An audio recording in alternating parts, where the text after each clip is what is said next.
হিন্দু বৌদ্ধ হইলেও আমরা ভাই ভাই, মানবতার দিক থেকে ভাই, আর আমরা হলাম ইমানি ভাই, ঠিক কিনা? দেখেন, যেখানে হিন্দু লোকটাও আমার ভাই, বৌদ্ধ লোকটাও আমার ভাই, খ্রিস্টানও আমার ভাই, সেখানে আমরা মুসলমানরা একসাথে এক টেবিলে বসতে পারি না।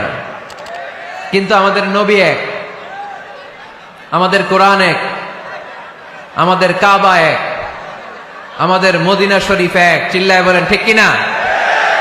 আমাদের প্রভু এক, এক নবীর উম্মত, জীবন বিধান এক, ওই শিবানী কোরআন।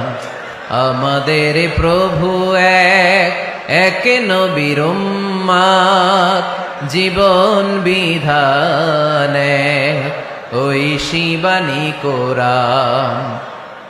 তবে কেন এক